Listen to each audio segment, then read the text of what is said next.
ভাপা পিঠা তৈরি করতে চলে এলাম। ভাপা পিঠা তৈরি করার জন্য আমি প্রথমে আটাগুলোকে এভাবে মেখে নিচ্ছি। অল্প অল্প করে পানি দিয়ে আটাগুলোকে এমনভাবে মাখতে হবে যেন মুঠ করলে হালকা মুঠে আসে কিন্তু আবার ছড়িয়ে যায়, এরকম। মানে খুব বেশি ভেজা না, খুব বেশি পাতলাও না।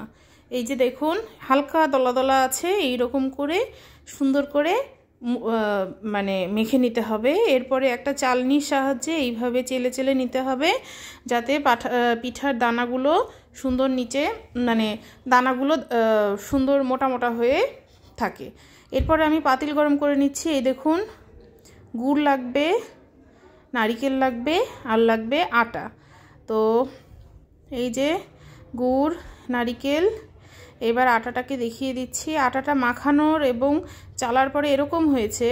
এরপরে ছোট্ট একটা ঢাকনাতে এইভাবে প্রথমবারে আমি একটু আটা দিয়ে নিচ্ছি যেন লেগে না যায়।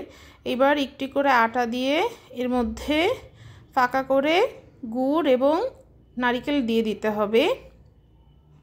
এই দেখুন গুড় এবং নারিকেল আমি ছড়িয়ে ছড়িয়ে দিচ্ছি। এরপরে এর উপরে আবার আটা দিয়ে একদম আটকে দিতে হবে। খুব বেশি চাপ দেওয়া যাবে না, আবার খুব বেশি ঢিলাও রাখা যাবে না, তাহলে পিঠাটা ভেঙে যাবে। এই দেখুন আটা দিয়ে নিলাম। এবার সুন্দর করে এটাকে এঁটে দিব। এরপরে একটা কাপড়টাকে সুন্দর করে ধুয়ে একটু ভেজা ভেজা অবস্থাতেই পিঠাটা দিতে হবে।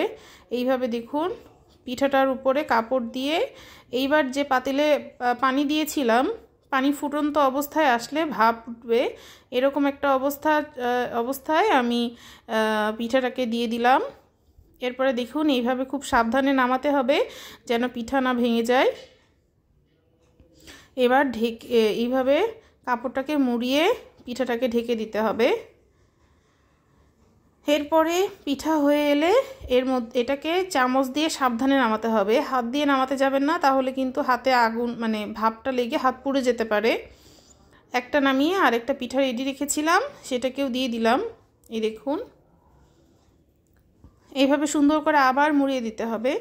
খুব বেশি না, 2 মিনিটেই পিঠাটা তৈরি হয়ে যায়। 2 মিনিট চুলায় রাখলেই পিঠা তৈরি হয়ে যাবে। এই দেখুন সুন্দর করে পিঠাটা তৈরি হয়ে গিয়েছে। এবার আমি একটা পিঠাকে এভাবে ভেঙে দেখাচ্ছি। ভেতরে দেখুন কত সুন্দর একদম সেদ্ধ হয়ে গেছে এবং গুড়টাও গলে গিয়েছে। তো এইভাবে ঘরে বানিয়ে পিঠা তৈরি করে খাবেন। ধন্যবাদ সবাইকে।